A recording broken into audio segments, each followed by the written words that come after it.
Watch in this S&D, we got Mr. Merc going up against Gunjar. Now Merc, very talented player in S&D. You see right there, 1.20 KD, 20% first blood, 26% last man standing percentage for Envy. I think online to LAN, he's such a better player on LAN. I think that's where you see the transformation on this Envious team. And then on the other side, Goon, 0.97, 35% first blood, 22% last man standing. He's the player for TK. When I was up in the Pro Player Lounge, a lot of players, kind of saying the same things you've been hearing all weekend. When he plays well, this TK team can win. And Goon, 37% first blood. Pretty ridiculous. Now, TK won 81% of the rounds in which they drew first blood on this map. So Gunjar, such a key factor for them in this game. Right. And, to get that first blood and obviously win a round, it's kind of what you expect. You can't give away those rounds. Those are kind of gimme rounds. When you get that first blood and you get that man advantage, you need to close those rounds out. Now, Gunjar is going to be the player we'll kick things off with here, as he is going to be on the attack. And I want to see what classes he's running. He actually just switched over from an ASM1 to this bow. What's the game plan here for TK? It looks like a B-rush off the break. Yeah, it looks like they're going to flood B right away. You see Looney getting one of those pre-nades on the Saints. It's definitely something that Envy is going to have to adjust next time they're on defense. We see it a lot on recovery S&D, lots of pre-nades. Mochilla, one of the better players who's good at that, getting those pre-nades. But Looney picking up another kill on Nameless. This should be an easy round win for TK. Yeah, very nice start for Looney. First two bloods, and we're going to see a player that's Zuma behind the glass. Zuma goes for the jump shot, and Gunjar punishes. Nice setup here by TK. They did just lose Sharp, so it's all up to Merc. And let's see what handsome Merc can do now in the 1v3. I would have liked to see Zuma wait a little bit to challenge right there. Didn't give Merc a chance to trade one of those kills. Zuma just tried to jump up, make a play. Would have been nice to see if Merc can get over there, maybe help him out a little bit, but TK going to win that first round pretty convincingly. Merc getting picked by Theory at the end.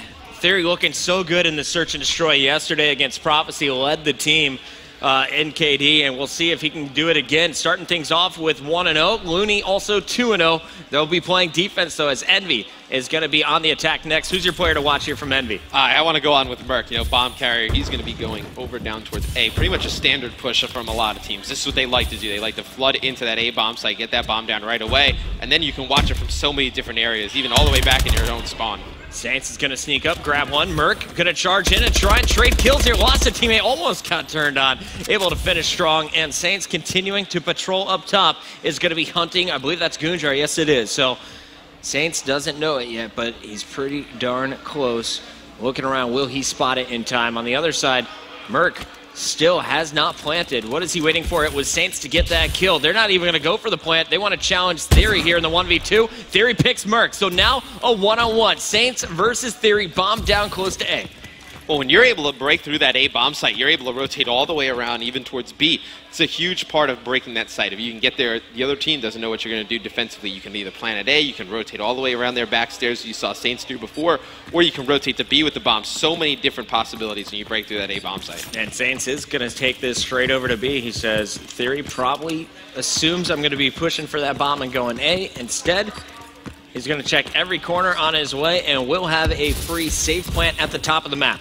This is a huge round. Saints played absolutely phenomenal on that hard point. 41 kills. It's what you exactly wanted from him. That's kind of what they missed online a little bit. Consistently from Saints, to have him constantly go off 40 bombs. It's what we've seen from him all throughout Ghost. Went positive every event throughout the entire year. Theory in this 1v1 against Saints right now is going to try and get this positioning, but Saints spotted him. They just saw each other. Here's the battle. Theory charging in.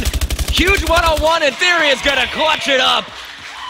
Theory opening things up 3-0, picked up 2 kills first, taking out Merc, then Saints. The 1v2 is complete, and TK will take a 2-0 lead. The Theory makes a phenomenal play coming up clutch right there, but I want to talk a little bit about what Saints did. It seemed like he didn't really have too much confidence right there. He saw where Theory was. Saints usually an aggressive player. Didn't decide to push. He easily could have just dashed to the right, been able to get some shots in and get that upper hand in the battle, but he just kept kind of backing off. I think that ended up hurting him in the end. Yeah, pretty crazy, especially after watching what Saints did in that game number 1 on Hardpoint. We're going to go over to Theory at the start of this round, snipe in hand, and he's going to have Nameless in front of him in the bedroom. Looking at the mini-map, there's some shots going down near pool. Doesn't see anything yet. Nameless spots him, though, and he's going to have to peek. Nade goes out. Meanwhile, battle at the top. Gunjar's going to win that versus Saints. Now Nameless getting tagged up. And Theory will get hit by Zuma from range. So nice cover fire, keeping Nameless alive. We'll make it a 2-on-2. They should know that bomb is down now, but Nameless, he's going to get picked off going mid-map. All up to Zuma here in a 2v1 situation, but we've seen Zuma clutch these so many times. You know, one of the most talented S&D players in Advanced Warfare. Looney spotting him. Zuma now could have his hands full. The rotation coming in. He knows there's going to be pressure shots at his back. Can't get much done. 3-0 start for TK. Really shocked TK comes out this hot after getting blown out on the hard point. You know, you figured all the momentum was in Envy's favor. This was their weakest game mode, S&D, but they looked phenomenal in it yesterday against Denial. Expect them to come out with the same energy in this one, but not the same team that we saw yesterday. Look at the deaths from TK at the start of this next round. These stats are ridiculous. They only have 6 deaths. 3 of those belong to Sharp. Just 1 death from Theory, Looney, and Goonjar. Fantastic work so far in this one. And we're going to start things off with Zuma picking him out of the sky. Looney, take a seat, son. Oh!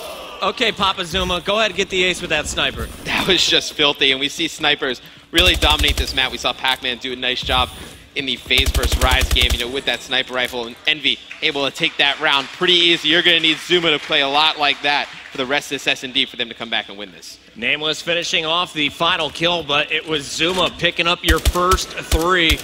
What a performance here as they are trying to mount the comeback. That's the first step in the right direction. Zuma, can he stay hot, though, now as they'll switch sides? Well, if Envy gets that first blood, then they can play a little bit more aggressive. So their problem online and, you know, coming into this event was their play style for S&D. You know, Merc and Nameless like to play pretty passive. You know, Zuma and Saints, very aggressive players. They can get those first bloods. They're able to all play aggressive. And I think it keeps, you know, Nameless and Merc a little bit more in their comfort zone. Zuma on your screen looking for the pick, and there are 2 snipes coming his direction. Merc is going to have his hands full. Saints trying to even up the numbers, spots 1 player, I believe, and he is just going to wait patiently. Merc, meanwhile, in a battle down low, is going to win that and survive, so that is going to make it a 2-on-2. Theory and Looney still up, Theory with bomb in hand.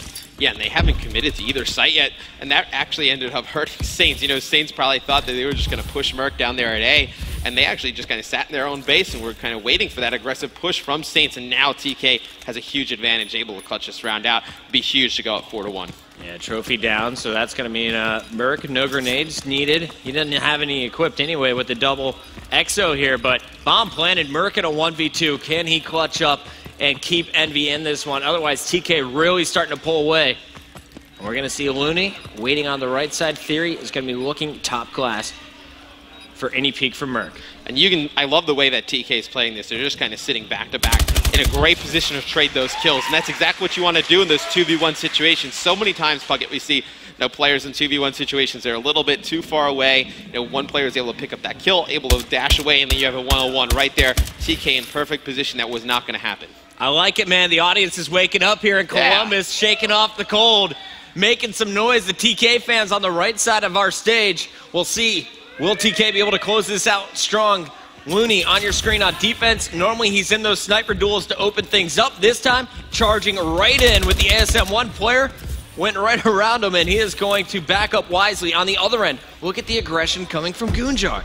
Yeah, Goon playing super aggressive up that side of the map, and he's going to make a play right here. He's going to get one, able to be taken out, though, by Zuma. Sharp in the kill feed. He's going to take out Saints, and just like that, TK winning another round. You know, they are just doing a great job of baiting and switching and just trading kills effectively. We haven't seen that out of Envy yet. Look at Theory. So smart. Sneaky Beaver. Just hanging out up top, said Zuma. What you doing down there, buddy? I'll take that. 2 kills in that round for Theory. Yeah, huge plays right there from Theory, and he's really the X factor for this team. Because yesterday, we were talking about it a little bit in the pregame, you know, when Goon slips a little bit, you have Theory there to pick it up. And, you know, Goon having a pretty decent game, you know, 5-4, but Theory really having a phenomenal game. 6-2, 2 bomb plans, really leading TK to a victory here in this S&D. The confidence from TK is incredible. You see Theory picking up the first snipe, also had a teammate picking up first blood down low. Goonjar is taken out, though, so it's a 3-on-2. Numbers advantage to TK. They should be able to close it out right here. Bomb down at A. No one peeking over that. And Theory doesn't know it, but there's a player right next to him. Saints is going to move, survive. Now Saints left all alone. 1-on-3, and he is going to challenge Theory and get punished. 6-1. And I'm really shocked. You know, TK came out super aggressive in that S&D. Where was that play in the hard point? You know, in the hard point, they played a little bit faster. Didn't want to challenge those gunfights. In the S&D, they brought it right at Envy, and they were able to win those 1-on-1 engagements.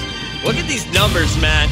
So much aggression from TK, and so many battles were victorious. 7-2 from Theory, 2 plants and a defuse. Looney 8-2 as well. And then you had Gunjar and Sharp going even, doing their role. On the other side, Envy kind of struggling. Nameless 1-6 in that game, and 2-7 from Saints, the 2 guys you were expecting more from. Yeah, those 2 guys, you expect a lot more from them. You know, Saints really that explosive player for Envy. We saw him do it on Hardpoint.